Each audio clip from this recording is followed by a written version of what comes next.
अस्सलाम वालेकुम 9th class. Last time हमने ज़ूम पे क्लास ली थी, लेकिन कुछ स्टूडेंट्स की क्लास रह गई थी क्योंकि उनका लिंक ओपन नहीं हो रहा था। तो मैं लेक्चर रिकॉर्ड कर रही हूँ ताकि किसी स्टूडेंट की क्लास मिस ना हो। आज हमने पढ़ना है blood disorders, page 188, chapter number 9th। Blood disorders यानी कि ऐसी बीमारियां जो कि ब्लड से मुतल्लिक हैं, या इसमें ब्लड सेल्स ख़राब होंगे या ब्लड के अंदर प्लाज्मा उससे मुतल्लिक अगर उनमें कोई ख़राबी आ जाए तो वो ब्लड डिसऑर्डर्स में आएगा। ब्लड डिसऑर्डर्स में ब्लीडिंग डिसऑर्डर्स आ सकते हैं, जैसे कि हीमोफीलिया एक ब्लीडिंग डिसऑर्डर है। हीमोफीलिया में क्या होता है कि इंसान का जो ब्लड है वो जमता नहीं है। अगर इंटरनल कोई कट ब्लीडिंग शुरू हो गई है या बाहर से बॉडी के बाहर कोई कट लग गया है तो वो ब्लीडिंग रुकती नहीं है, ब्लीडिंग होती रहती है। तो ये ब्लीडिंग डिसऑर्डर में, इसके अलावा ल्यूकीमिया, थैलासीमिया, ये सारे ब्लड डिसऑर्डर्स हैं। सबसे पहले हम ल्यूकीमिया पढ़ेंगे। ल्यूकीमिया को ब्लड कैंसर भी कहते हैं। ल्यूकीमिया में जो वाइट ब्लड सेल्स हैं वो ख़राब होते हैं, नॉर्मल नहीं होते और ज़रूरत से ज़्यादा होते हैं। और आपको पता है कि ज़रूरत से ज़्यादा अगर एक सेल्स बनते जाएँ तो हम उसे कैंसर भी कहते हैं, इसीलिए ल्यूकीमिया को हम ब्लड कैंसर भी कहते हैं। लास्ट टाइम हमने पढ़ा था कि जो हमारी बोन मैरो है, यानी कि हड्डियों के अंदर इस तरह से यहाँ पे टिश्यू होता है जिसे हम बोन मैरो कहते हैं। बोन मैरो के जो सेल्स हैं वो आगे जाकर ब्लड सेल्स बनाते हैं, such as white blood cells या रेड ब्लड सेल्स। तो बोन मैरो अगर ख़राब होगा तो ज़ाहिर-सी बात है जो वाइट ब्लड सेल्स बनेंगे वो भी सारे क्या होंगे? ख़राब होंगे। तो अब जो बोन मैरो के सेल्स हैं वो ख़राब हैं, यानी कि ये मसला बच्चों को पैदाइशी तौर पे भी हो सकता है कि उन्हें जो बोन मैरो सेल्स हैं वो उनको उन सेल्स के अंदर जो जीन्स हैं, जो इन्फॉर्मेशन रखते हैं ब्लड सेल्स के बनने की, वो इन्फॉर्मेशन ही ख़राब है। ये आपको पता है कि हमारे सेल में कुछ भी बन रहा है, उसको कंट्रोल कर रहा है जीन्स, यानी कि जो हमारा न्यूक्लियस है, न्यूक्लियस में जो डीएनए है, डीएनए के छोटे-छोटे पीसेस को जीन्स कहते हैं। और जीन्स इन्फॉर्मेशन रखते हैं ब्लड सेल्स के, या कोई भी चीज़ अगर बननी है तो वो जीन पे के पास इन्फॉर्मेशन है। तो बोन मैरो सेल्स ख़राब हैं, यानी इन सेल्स के अंदर जो हदायत हैं, यानी कि जो जीन्स हैं, जिन जीन्स ने आगे जाकर ब्लड सेल्स बनने की इन्फॉर्मेशन देनी है, वही जीन ख़राब है। तो जो ब्लड सेल्स हैं वो भी ख़राब होंगे। तो ब्लड सेल्स ख़राब होंगे तो ज़ाहिर बात है ब्लड सेल्स में, यहाँ वाइट ब्लड सेल्स ल्यूकीमिया में ख़राब होते हैं, तो वाइट ब्लड सेल्स का काम है बॉडी को प्रोटेक्ट करना, हिफाज़त देना, तो वो अपना सही से काम नहीं कर सकेगी और ऐसे पर्सन को और भी बहुत सी बीमारियाँ लग जाएँगी। तो ऐसे में इसका हल यही है, इसका एक जो प्रॉपर इलाज है उसमें ये है कि जो हड्डियाँ हमारे ब्लड सेल्स बनाती हैं ना, उनका बोन मैरो ही बदल दिया जाए, उसकी जगह पे सही बोन मैरो लगा दिया जाए। जिससे जैसे किडनी ट्रांसप्लांट होती है वैसे बोन मैरो ट्रांसप्लांट होता है, लेकिन बहुत एक्सपेंसिव ट्रीटमेंट है और पाकिस्तान में ये ट्रीटमेंट जो है नहीं है, दूसरे कंट्रीज़ में, अमेरिका वगैरह में है और बहुत एक्सपेंसिव है, लेकिन उससे भी हम 100% श्योर नहीं है कि रिज़ल्ट्स मिलेंगे। ये इफ़ेक्टिव है मोस्ट केसेस में, लेकिन इसमें हम ये नहीं कह सकते, 100% श्योरिटी जो है ना पेशेंट को नहीं दी जा सकती कि वो ठीक हो जाएगा। या इसके अलावा अगर हम पाकिस्तान में ही बात करें तो एक जो इसका हल निकल सकता है कि ज़ाहिर बात है ब्लड सेल्स ख़राब है, इट मीन्स वो ब्लड ख़राब है। तो ऐसे में मरीज़ का ब्लड जो है ना उसको उस एक्सचेंज किया जाता है, मतलब वो ब्लड निकाल के उसकी जगह उसको चेंज किया जाता है, उसको एक्सचेंज नहीं, उसको चेंज किया जाता है और उसमें हेल्दी ब्लड जो है ना वो डाला जाता है। तो ऐसे पर्सन को जो है ना ब्लड जो है ना वो ट्रांसफ्यूज़ करवाया जाता है, यानी उसको ब्लड जो है ना वो दिया जाता है।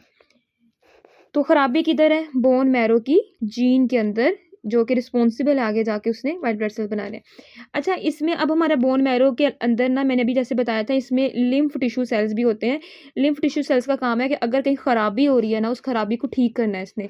बट अगर इससे ये खुद भी खराब है, बोन मैरो भी खराब है, तो खराबी ठीक किसने करनी है? तो फिर ओवरऑल जो रिजल्ट मिलेगा, हमारे जो सेल्स होंगे वो क्या होंगे? खराब होंगे। अच्छा, रीडिंग बाद में करते हैं, अब थैलासीमिया पहले पढ़ लेते हैं। थैलासीमिया जो है ये भी ब्लड डिसऑर्डर है। थैलासीमिया को थैलासीमिया इसलिए कहा जाता है, लेकिन ये ना इसमें वाइट ब्लड सेल्स नहीं बल्कि हमारे रेड ब्लड सेल्स जो है ना वो ख़राब हो जाते हैं। और इसका नाम थैलासा सी, हीम का मतलब ब्लड है, बुक पे भी मेंशन है। यानी सी ब्लड, क्योंकि ये मेडिटेरेनियन सी, इटली के पास जो समुंदर है वहाँ पे यूजुअली स्टार्ट वहाँ से हुआ था, तो इसीलिए इसको थैलासीमिया नाम दिया गया। और इस थैलासीमिया को कूलेज अनीमिया भी कहते हैं, क्योंकि अनीमिया का मतलब है खून की कमी, क्योंकि जो रेड ब्लड सेल्स हैं यहाँ पे ख़राब होते हैं, जिसकी वजह से वो पर्सन, उसमें जो ब्लड होता है वो ठीक नहीं होता, तो उसको दूसरे सही ब्लड की ज़रूरत रहती है। तो इसीलिए खून की कमी से का वर्ड मतलब अनीमिया। और कूलेज यानी कि जो अमेरिकन फिजिशियन था, मुआलिज, जिसने ये डिज़ीज़ डिस्कवर की थी, उसका नाम कूलेज था, तो वहाँ से थैलासीमिया का सेकंड नेम कूलेज अनीमिया जो है ना, इसको ये भी कहा जाता है। और सेम इसी तरह जो हमारा बोन मैरो है, बोन मैरो में जो जीन है responsible bone marrow cell, let's से ये एक सेल है, मैं इसको, ये बोन मैरो सेल है और इसके अंदर जीन ही ख़राब है। जिस जीन ने आगे जाकर रेड ब्लड सेल बनाने हैं, वो जीन जब इस सेल से आगे जा मुंतकिल होगी, इस सेल में जाएगी या इस सेल में जाएगी, तो वो इस सेल को भी सही नहीं बनाएगी, बल्कि इस सेल को भी वो ख़राब ही बनाएगी। अब जैसे कि रेड ब्लड सेल के अंदर आपको पता है, लास्ट टाइम आपने लास्ट लेक्चर में भी पढ़ा था कि हीमोग्लोबिन होता है 95%। हीमोग्लोबिन इसका काम होता है कि सेल में 95% ही होता है, इसका काम होता है इसने अपने साथ ऑक्सीजन को जोड़ना है और ऑक्सीजन को पूरी बॉडी में ट्रांसपोर्ट करवाना है। तो इस हीमोग्लोबिन ही ख़राब बनती है। क्यों? क्योंकि इसको बनाने के लिए जो जीन है, इसको बनाने के लिए जो जीन है वो जो इसके लिए रिस्पॉन्सिबल जो जीन है वो ऑलरेडी इसमें जो आई है वो यहाँ से आई है और वो तो ऑलरेडी ख़राब है। तो हीमोग्लोबिन जो बनेगा, हीमोग्लोबिन ख़राब बनेगा, क्योंकि इस हीमोग्लोबिन बनने की जो जीन है, जीन यानी इन्फॉर्मेशन, वो ख़राब है। तो वो ख़राब है तो हीमोग्लोबिन जो है वो ख़राब होगा, जिसकी वजह से रेड ब्लड सेल अबनॉर्मल होगा। तो ऐसे में पेशेंट को नॉर्मल ब्लड जो है वो दिया जाता है। और क्योंकि इसमें नॉर्मल ब्लड यानी कि उसको ब्लड की ज़रूरत रहती है। और सेम इसका भी यही एक हल है कि इसमें बोन मैरो जो है ना उसको ट्रांसप्लांट किया जाए, यानी किसी ट्रांसफ़र किया जाए, प्लांट यानी कि जोड़ दिया जाए, किसी और का हेल्दी पर्सन से लिया जा सकता है बोन मैरो। और फिर लेकिन वही बात कि ज़रूरी नहीं है 100% जो है ना वो इलाज पॉसिबल हो, ये श्योरिटी नहीं है। नेक्स्ट आ जाते हैं ब्लड ग्रुप सिस्टम्स। रीडिंग में बाद में एंड पे आपको करवा देती हूँ। ब्लड ग्रुप सिस्टम्स आपको पता है कि A B O blood group system है। किसी का ब्लड ग्रुप ए होता है, किसी का बी होता है, किसी का ए बी होता है, किसी का ओ होता है। लेकिन कभी आपने सोचा कि किसी का ब्लड ग्रुप ऐसा है तो वो क्यों है? ए है तो ए क्यों है, बी है तो बी क्यों है? तो ब्लड ग्रुप्स जो हैं वो ए बी और ओ क्यों होते हैं, और कौन सा ब्लड ग्रुप किसको दिया जा सकता है, ब्लड ग्रुप वाला ब्लड किसी को दे सकता है और वो क्यों दे सकता है, और कौन किसको दे नहीं सकता और वो क्यों नहीं दे सकता, ये हमने समझना है। तो बुक की तरफ चलते हैं।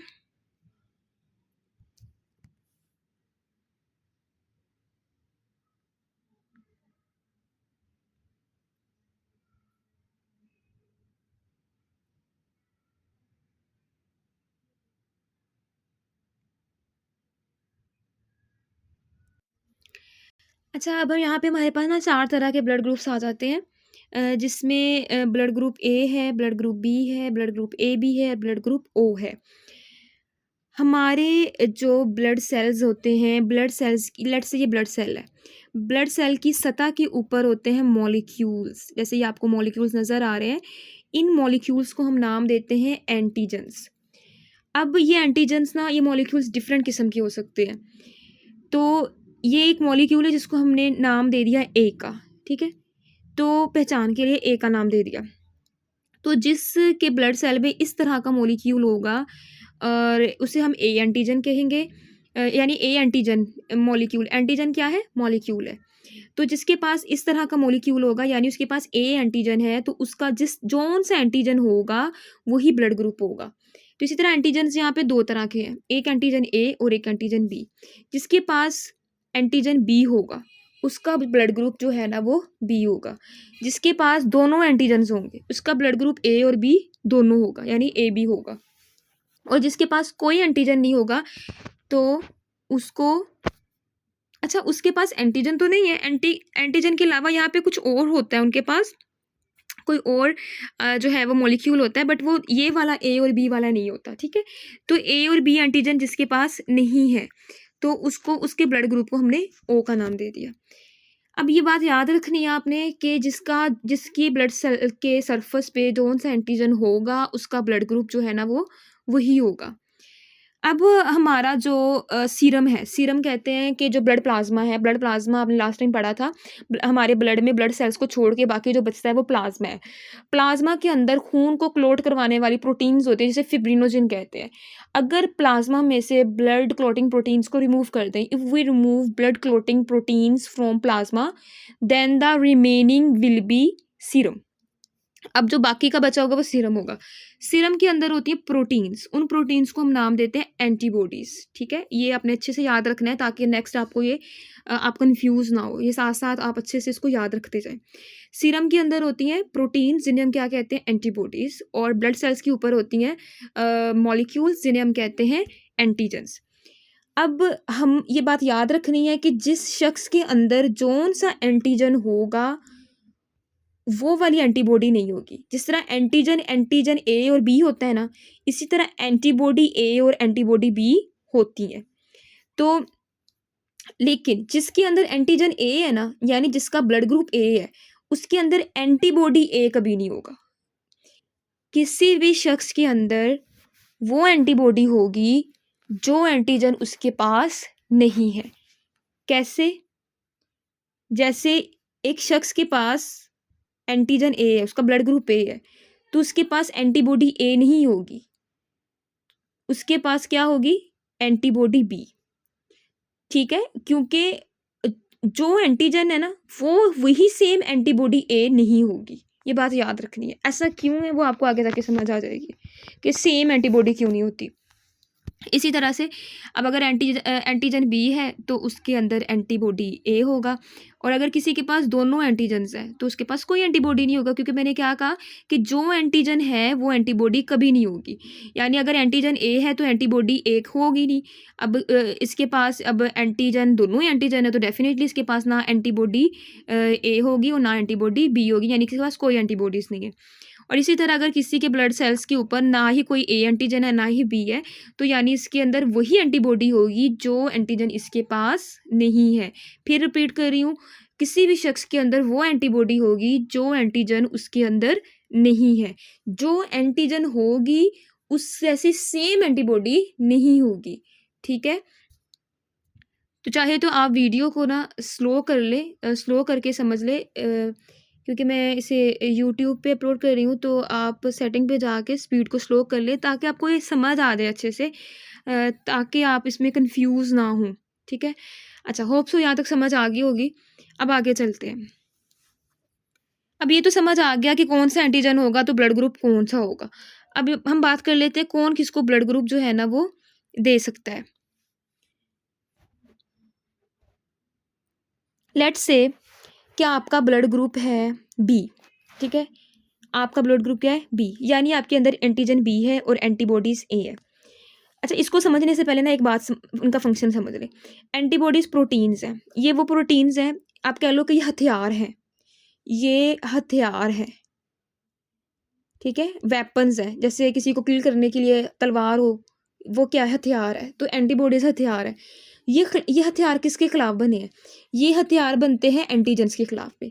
अब एंटीजेंस क्या है, एंटीजेंस मॉलिक्यूल्स आपको पता है, बट आसान लफ्जों में इसको और ईजी कर ले, एंटीजेंस आप कह लो दुश्मन है। आपकी बॉडी के, आपका ब्लड ग्रुप बी है तो आपका जो एंटीजन है वो आपके लिए दुश्मन नहीं है, लेकिन जो बाहर से एंटीजन आपके लिए आएगा वो क्या होगा, दुश्मन होगा। तो एंटीजन क्या है, दुश्मन है। तो इस दुश्मन के लिए जो हथियार है वो क्या है, एंटीबॉडीज है, ठीक है। तो अच्छा, अब यहाँ पे आपका ब्लड ग्रुप है बी, ये बात याद रखनी है, एंटीबॉडीज हथियार है, एंटीजेंस दुश्मन है। यानी जैसे ही इस एंटीबॉडी को अपना हथियार मिलेगा, सॉरी, इस हथियार को अपना दुश्मन मिलेगा तो ये दुश्मन पर अटैक कर देगा। बस ये याद रखिएगा, जैसे ही इस हथियार को अपना दुश्मन नजर आया इस पर अटैक कर देगा। तो लेट्स से आपका ब्लड ग्रुप बी है, यानी आपके पास एंटीजन बी और एंटीबॉडी ए है। आप ए ब्लड नहीं ले सकते। क्यों नहीं ले सकते? क्योंकि जब ब्लड आपकी बॉडी में जाएगा तो आपकी बॉडी में क्या एंटर हो रहा है? आपकी बॉडी में एंटीजन ए जा रहा है, ठीक है? यानी कि वो एंटीजन जो है दुश्मन जा रहा है, क्योंकि आपकी बॉडी में उस एंटीजन ए के खिलाफ क्या है? एंटीबॉडीज है। अच्छा, मैं दोबारा इसको रिपीट करती हूँ। जो एंटीजन ए है उसका हथियार होगा एंटीबॉडी ए, यानी कि जैसा दुश्मन वैसा ही उसका हथियार। अब हर दुश्मन के लिए एक जैसा हथियार नहीं होता। अभी मैंने कहा कि एंटीजन जो है वो दुश्मन है, एंटीबॉडी हथियार है। अगर तो किसी के अंदर एंटीजन ए है तो उसके लिए हथियार कैसा होगा? दुश्मन जैसा होगा ना। यानी एंटीजन ए का हथियार होगा एंटीबॉडी ए, एंटीजन बी का हथियार होगा एंटीबॉडी बी, यानी जैसा दुश्मन वैसा हथियार। सही है ना? ये बात आपने याद रखनी है कि एंटीजन ए का हथियार एंटीबॉडी ए, एंटीजन बी का हथियार एंटीबॉडी बी। अब आपको ये बात समझ आ गई होगी कि जो एंटीजन हमारे अंदर है सेम वैसा एंटीबॉडी क्यों नहीं है। इस बात का आंसर आपको मिल गया होगा। क्यों? क्योंकि सेम अगर एंटीबॉडी, जैसे हम आप लेट से आपका ब्लड ग्रुप है बी, तो अगर आपके अंदर इसका मतलब आपके अंदर ए बी एंटीजन है, तो आपके अंदर बी एंटीबॉडी क्यों नहीं है? क्योंकि अगर आपके अंदर बी ही एंटीबॉडी होती, वो आपके ही सेल्स के एंटीजन्स को मार सकता था, ठीक है? तो इसलिए जो है ना, आपका जो ब्लड ग्रुप है उसमें एंटीबॉडी ए होगा फॉर एंटीजन बी, क्योंकि एंटीबॉडी ए एंटीजन बी को नहीं मार सकता। एंटीबॉडी ए किसको मारेगा? एंटीबॉडी ए मारेगा एंटीजन ए को, ठीक है? चलिए अब दोबारा से हम इस एग्जाम्पल की तरफ जाते हैं कि लेट्स से आपका ब्लड ग्रुप है बी, आप ए से ब्लड नहीं ले सकते। क्यों? क्योंकि ए जब इसके अंदर आएगा तो ये अपने साथ क्या लेके आ रहा है? ये दुश्मन लेके आ रहा है, और हमारी बॉडी को अपना दुश्मन नज़र आएगा। हमारी बॉडी के हथियार, इस हथियार ने अपना दुश्मन देख लिया और हमारी बॉडी इसको मारना शुरू कर देगी। यानी कि ये आपकी बॉडी है, ये जो है आपकी बॉडी इस वाले ब्लड को रिसीव नहीं कर पा रही। क्यों? क्योंकि आपकी बॉडी जो है उसकी बॉडी में हथियार है किसके लिए? आने वाली एंटीजन ए के लिए, तो वो उसको एक्सेप्ट नहीं करेगी, यानी बी वाला ए वाले से ब्लड ग्रुप नहीं ले सकता, ठीक है? इसी तरह से जो ए वाला है वो बी वाले से ब्लड ग्रुप नहीं ले सकता। क्यों? मिसाल के तौर पर आपका ब्लड ग्रुप है ए, आपका ब्लड ग्रुप है ए, तो यानी अगर आपकी बॉडी में बी ब्लड ग्रुप आएगा तो इसका मतलब आपकी बॉडी में दुश्मन आ रहा है बी, और आपको पता है कि आपकी बॉडी में हथियार हैं, क्योंकि मैंने जैसे अभी कहा ये क्या है? ये हथियार हैं, और ये क्या है? एंटीजन्स क्या है? दुश्मन है, ठीक है? तो आपकी बॉडी में हथियार हैं जो कि आने वाली एंटीजन बी को हथियार एंटीबॉडी बी मारेगा। यानी आप लेने वाले हो और लेने वाला जो है वो जो ब्लड आ रहा है उसको एक्सेप्ट नहीं कर रहा, तो यानी कि वो आपकी बॉडी उसको एक्सेप्ट नहीं करेगी, यानी कि आप ए वाला बी वाले से ब्लड नहीं ले सकेगा। इसी तरह से एक और एग्जांपल हम समझते हैं। लेट्स से कि आपका ब्लड ग्रुप है ए और बी, ए बी है। अब आपने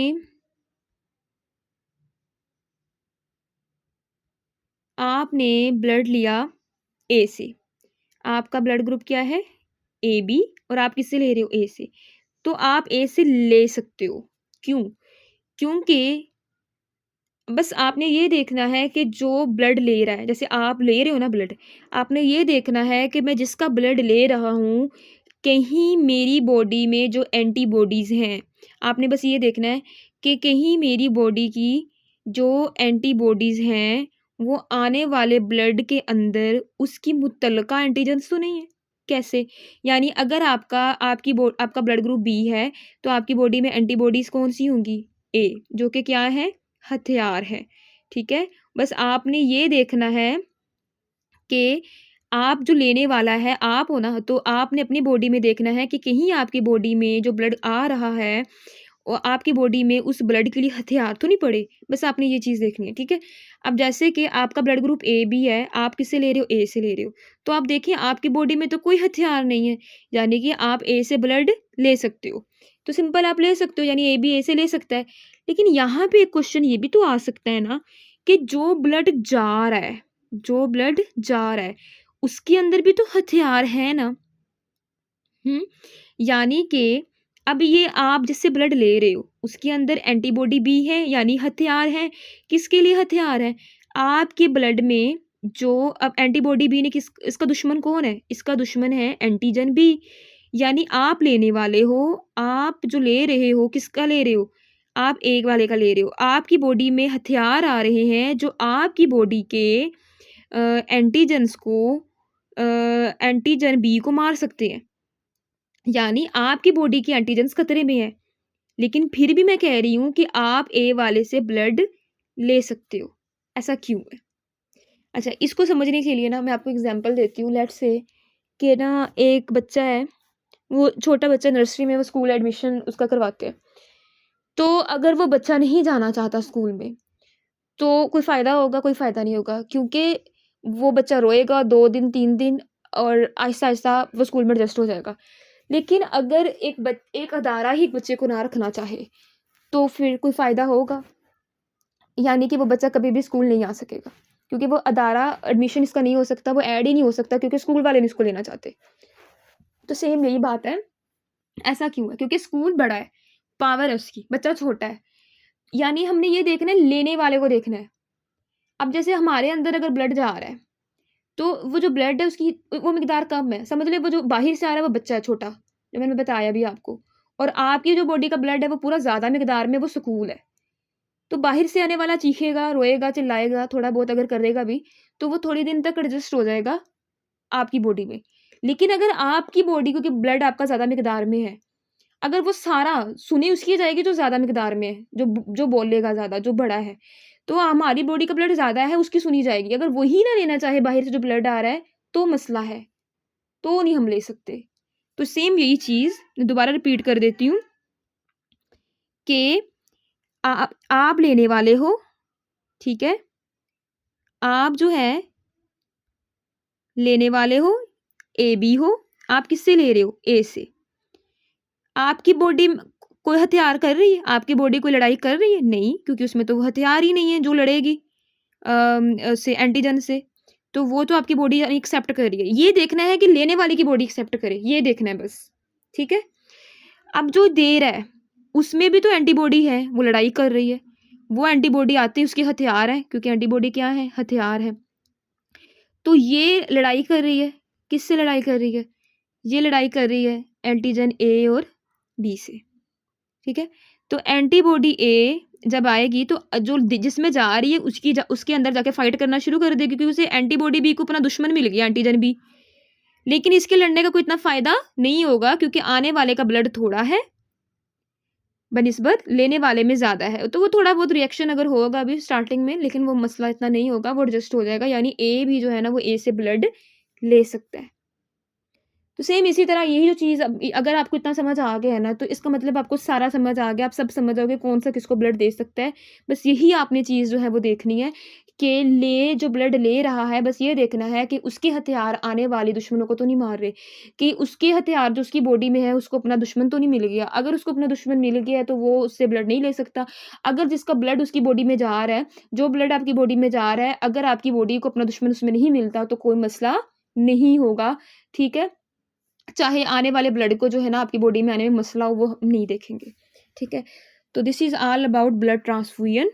तो इसी चीज़ को जो है ना वो आपने बाकी में भी जो है ना बाकी में भी देख लेना है। अच्छा, अब ये कंफर्म करने के लिए क्या किया जाता है कि कैसे पता चलेगा कि ब्लड टेस्ट होता है। जैसे कि अगर आपका ब्लड ग्रुप बी है, तो अगर ब्लड ग्रुप कोई दे रहा है तो उसका ब्लड ग्रुप लगाने से पहले ना, ब्लड लगाने से पहले उसका ब्लड टेस्ट होता है। जो लेने वाले का है ना, उसका ब्लड जो है ना रखा जाता है लेने वाले का, और उसके अंदर जिसका ब्लड दिया जा रहा है ना उसका ऐड किया जाता है। अगर तो लेने वाला रेसिपिएंट होता है, देने वाला डोनर कहलाता है।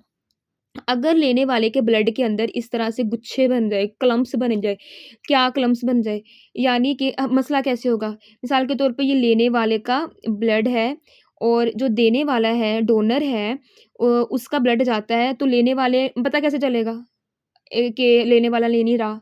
कि यानी कि जो रेसिपिएंट है, आप हो ना लेने वाले, आप कैसे पता चलेगा कि आपका ब्लड किसी और ब्लड को एक्सेप्ट नहीं कर रहा? इसका मतलब कि आपकी बॉडी में जो ब्लड है, ब्लड में जो एंटीबॉडीज़ हैं, हथियार हैं, वो हथियार आपकी जो ब्लड आपके अंदर आ रहा है, वो हथियार उसको मारना शुरू कर दिया, यानी आपकी बॉडी ने जंग शुरू कर दी है, सिंपल सी बात। तो अगर आपकी बॉडी ने जंग शुरू कर दी है, किस तरह से? कि मिसाल के तौर पर आपकी बॉडी आपका ब्लड ग्रुप है बी, तो यानी आपके अंदर हैं एंटीबॉडीज़ ए और जो ब्लड ग्रुप आ रहा है, वो ए है, यानी कि एंटीजन ए आपकी बॉडी में आ रहा है। तो अब बी वाले को ए वाला तो ब्लड नहीं लग सकता ना, लेकिन आपके अंदर क्योंकि एंटीबॉडी ए है, तो आने वाले एंटीजन को जो है ना ये मारना शुरू कर देगा, यानी कि लेने वाले का जो रेसिपिएंट है, उसका ब्लड जो है ना वो लड़ाई शुरू कर देगा देने वाले से। मैं दोबारा रिपीट कर रही हूँ इसको कि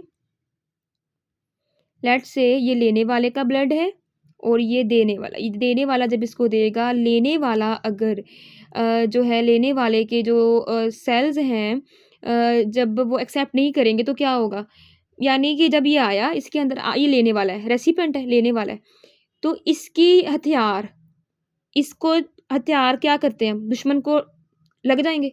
जब इ इसको दुश्मन इसके अंदर आया, तो दुश्मन दुश्मन है और हथियार है। ये आपस में जुड़ गए। हथियार दुश्मन के साथ जुड़ गया। तो जब हथियार दुश्मन के साथ साथ जुड़ जाएँगे, तो ब्लड सेल्स क्या हो जाएँगे? क्योंकि ब्लड सेल किसके साथ जुड़ रहे हैं? ब्लड सेल्स के ऊपर जो हमारे सॉरी हथियार है वो किधर है? ब्लड के अंदर है। तो ब्लड के अंदर हथियार आने वाले सेल्स के साथ क्या हो गए हैं? जुड़ गए हैं। आने वाले सेल्स के ऊपर दुश्मन है ना, ब्लड सेल्स के ऊपर एंटीजेन्स हैं।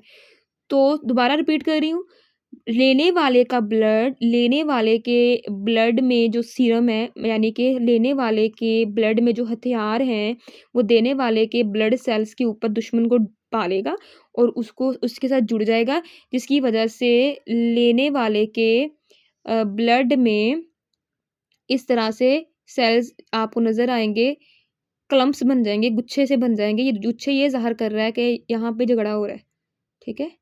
फाइट हो रही है यहाँ पे। तो ये क्लम्प्स बन जाएँगे। तो अगर लेने वाले के ब्लड में क्लम्प्स बन गया, तो क्लम्प्स बनने के अमल को हम कहते हैं ग्लूटिनेशन, एग्लूटिनेशन, ठीक है? इसे हम कहते हैं। तो पता कैसे? अगर ग्लूटिनेशन नहीं होगी, यानी नो ग्लूटिनेशन होगी, अगर इसमें लेने वाले के ब्लड में किसी किस्म के गुच्छे नहीं बनेंगे, तो इसका मतलब ब्लड लिया जा सकता है। अगर ग्लूटिनेशन येस है, तो इसका मतलब वो ब्लड नहीं लिया जा सकता, ठीक है? ग्लूटिनेशन की डेफिनिशन ग्लूटिनेशन एक प्रोसेस है जो कि होता है अगर एंटीजन मिक्स हो जाए अपनी मुतलका एंटीबॉडी के साथ, ठीक है? डेफिनेशन मैं आपको सेंड कर दूँगी लिख के, वो आप नोट कर लीजिएगा बायो की कॉपी पे। होमवर्क आपने लिखना है ग्लूटिनेशन की डेफिनेशन, डिफाइन ग्लूटिनेशन सेकंड पॉइंट मैं आपको रीडिंग में बता देती हूँ कहाँ से लिखना है। अच्छा यहाँ पे एक टेबल है, ये याद करना है, बहुत इंपॉर्टेंट है एमसीक्यूज़ के लिहाज से कि रेसिपिएंट लेने वाला, डोनर देने वाला। यानी ए को ब्लड दे सकता है, ए बी को नहीं दे सकता, ए बी को दे सकता है, ए ओ को नहीं दे सकता। अच्छा एक तो आपने ना जो मैंने तरीका बताया वो कंसेप्चुअल है, वो ज़रा टाइम लग जाएगा। एक ज़रा अगर आपने क्विक आंसर करना है तो उसके लिए आप एक तरीका मैं आपको बताती हूँ, ट्रिक बताती हूँ, ताकि आपको ये टेबल भूले ना। ज़ाहिर-सी बात है जो ले रहा है देने वाला सेम है तो वो दे सकता है। ये डिफरेंट नहीं दे सकता क्रॉस। ए भी ले रहा है, अब ए जा रहा है। क्यों जा रहा है? क्योंकि ए और ए सेम है, कोई मसला नहीं होगा। तो यानी ए बी को दे सकता है, लेकिन ए और ओ डिफरेंट है तो नहीं दे सकते। इसी तरह से बी ए को नहीं दे सकता, डिफरेंट है। बी को दे सकता है, सेम है। बी ए बी को दे सकता है, ज़ाहिर बात है क्योंकि बी जा रहा है और इसमें ए बी में बी सेम, कोई मसला नहीं होगा। तो बी ओ डिफरेंट है, नहीं दे सकता। ए को नहीं दे सकता, क्यों? क्योंकि देखिए लेने वाले में ए है, देने वाले में बी है। तो भई उस शख्स में बी है ही नहीं है, उसमें आप बी डाल रहे हो तो मसला होगा, यानी वो नहीं दे सकता। ठीक है? इसी तरह से बी को इसी तरह नहीं दे सकता क्योंकि जो दे रहा है उसमें ए ऐड हो रहा है लेने वाले में, तो ये नहीं दे सकता। ए बी सेम है, यानी ये दे सकते हैं। ए बी ओ को नहीं दे सकते, जो डिफरेंट है। अब ओ ये याद रखना है, O is a universal donor, यानी यूनिवर्सल मतलब पूरी दुनिया में कोई भी ब्लड ग्रुप का है ना, वो सबको दे सकता है। तो इसलिए आपने सब पे टिक लगा देना है। तो ए बी आप देखें, ये सबसे ले सकता है, लेकिन ए बी किसी को दे नहीं सकता। सिर्फ ए बी ए को दे सकता है, ए बी ले सबसे सकता है। इसी तरह से ओ सबको दे सकता है, लेकिन ओ किसी से ले नहीं सकता, सिर्फ ओ से ले सकता है। ठीक है, होप सो आपको समझ आ गई होगी। तो रीडिंग बता देती हूँ आपको मैं, इसकी रीडिंग जो हेडिंग्स वगैरह बता देती हूँ। Blood disorders,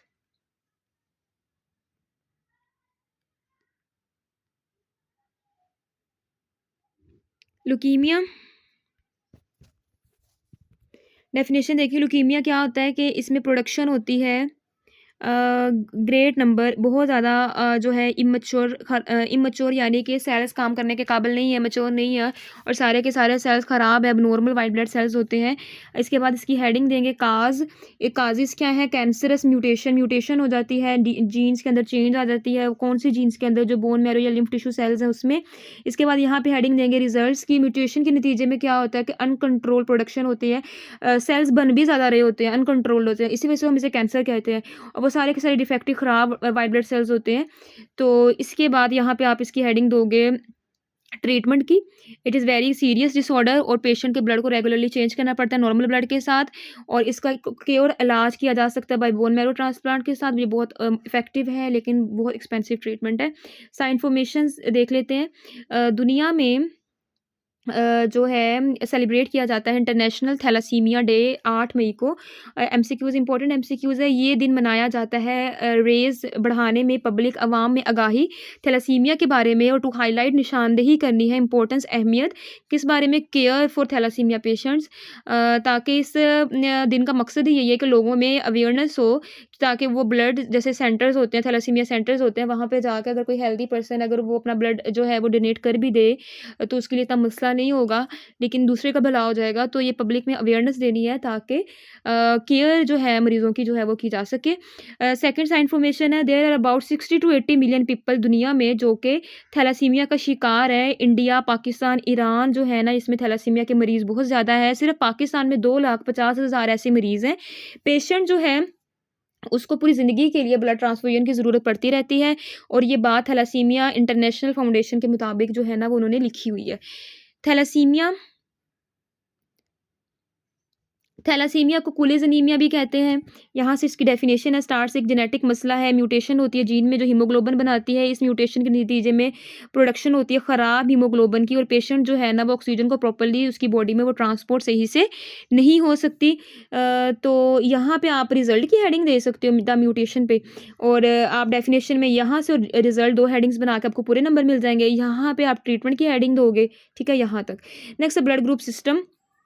blood group system में अच्छा, ब्लड ग्रुप सिस्टम किसने डिस्कवर किया था? कार्ल लैंडस्टीनर ने। अच्छा, इसमें सबसे पहले डेफिनेशन आ जाती है एंटीजन की। एंटीजन और एंटीबॉडी में डिफरेंस आपने होमवर्क राइट करना है। एंटीजन की डेफिनेशन, इनमें डिफरेंस, एक क्वेश्चन ये, दूसरा आपका जो होमवर्क है वो है ग्लूटिनेशन, डिफाइन ग्लूटिनेशन, ठीक है, ये आपने करना है, और वो मैं बता चुकी हूँ एक डेफिनेशन उसकी कहाँ से है, और एंटीजन की मैं इसका डिफरेंस जो है ना वो मैं आपको भेज दूँगी। तो वो आपने लिख लेना है होमवर्क में, बायो की कॉपीज़ पे। तो एंटीजन क्या है? एंटीजन मॉलिक्यूल है जो स्टिमुलेट हरकत में लाएगा इम्यून रिस्पॉन्स।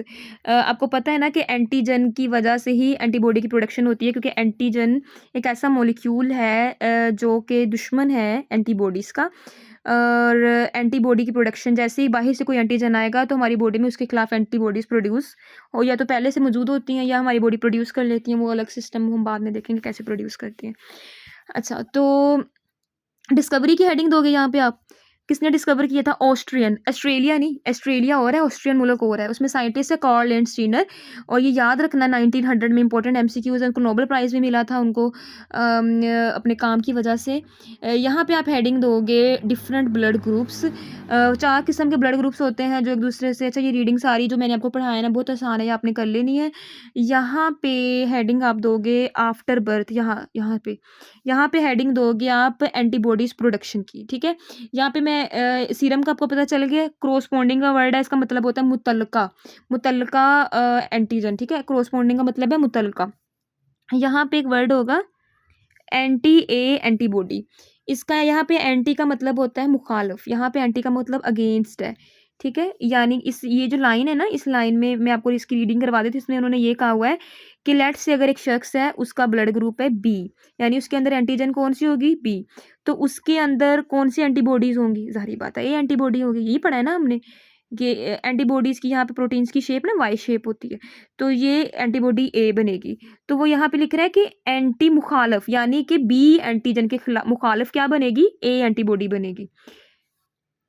यहाँ पे सारी इन्फॉर्मेशन देखकर टोटल 29 किस्म के जो है ना वो ब्लड ग्रुप सिस्टम्स होते हैं जो पहचाने गए हैं bye international society of blood transfusion ISBT के अकॉर्डिंग। याद रखना इंपॉर्टेंट MCQs है 29 किस्म के, जैसे ABO सिस्टम, इसी तरह RH सिस्टम है। इसी तरह RH सिस्टम में पता चलता है ब्लड ग्रुप पॉजिटिव है या नेगेटिव है, वो क्यों होता है वो हम नेक्स्ट लेक्चर में देखेंगे कि ब्लड ग्रुप पॉजिटिव या नेगेटिव क्यों होता है। तो अच्छा जी, इसके बाद आ जाता है ब्लड ट्रांसफ्यूजन की तरफ। ब्लड ट्रांसफ्यूजन की डेफिनेशन देखें, द प्रोसेस ट्रांसफरिंग ब्लड या blood based product. Blood based products में मुराद कि ब्लड के अंदर कोई प्रोडक्ट, जैसे किसी को प्लाज्मा ट्रांसफर होता है तो वो भी ब्लड ट्रांसफ्यूजन में ही आ जाएगा, या कोई प्रोटीन्स की बॉडी में ट्रांसफर की जाती हैं जो ब्लड के अंदर होती हैं तो वो भी ब्लड ट्रांसफ्यूजन में ही आ जाएंगी। From one person to another person के सर्कुलेटरी सिस्टम में वो डाला जाता है। तो यहाँ तक आपने हेडिंग दे देनी है डेफिनेशन, लेकिन साथ में सेकंड पॉइंट आप क्या लिखोगे, blood transfusion can be life saving. यहाँ पे इसका आप एडवांटेज की हेडिंग दोगे कि ब्लड ट्रांसफ्यूजन के क्या क्या फ़ायदे हैं, यहाँ तक इसके सारे फ़ायदे आ जाएंगे। इनमें से आप जो है ना यहाँ तक अगर फ़ायदे लिख दो, या यहाँ से लेकर यहाँ तक फ़ायदा लिख दो, या यहाँ से लेकर यहाँ तक फ़ायदा लिख दो, तब भी इसका सेकंड पॉइंट बन जाएगा। तो फ़ायदा जो है इसमें, जैसे ब्लड सफरिंग, जो वो लोग जो शिकार हैं अनीमिया के, यानी खून की कमी है, हीमोफीलिया जैसे मैंने बताया ब्लड क्लॉट नहीं सही से होता, थैलासीमिया का शिकार भी अपने पड़ा, सिकल सेल डिजीज़ जिसमें रेड ब्लड सेल्स की शेप दरांती जैसी हो जाती है, दरांती इस तरह की होती है जो खेतों वगैरह में भी यूज़ होती है काटने के लिए, जो पट्ठे वगैरह जिसे कहते हैं उसके लिए काटने के लिए यूज़ होती है, दरांती उसे कहते हैं। तो सिक्कल, उसे सिक्कल इंग्लिश में कहते हैं। तो जैसे रेड ब्लड सेल की गोल होती है वैसे शेप, वैसे सिक्कल जैसी हो जाती है। तो सिक्कल सेल डिजीज़, ये सारी बीमारियों के लिए एक हल है कि ब्लड उसको ट्रांसफ्यूज़ कर दिया जाए। साइंस इन्फॉर्मेशन की तरफ आएँ, बहुत सी इन्फेक्शियस डिजीज़, यानी कि अगर कोई बीमारी वायरस या बैक्टीरिया की वजह से होती है, जैसे एड्स है, एड्स वायरस की वजह से होने वाली बीमारी है। हेपेटाइटिस बी है, इसमें लिवर हेपेटाइटिस बी और सी, ये भी वायरस की वजह से होती है बीमारी, इसमें जिगर में सोजिश आ जाती है।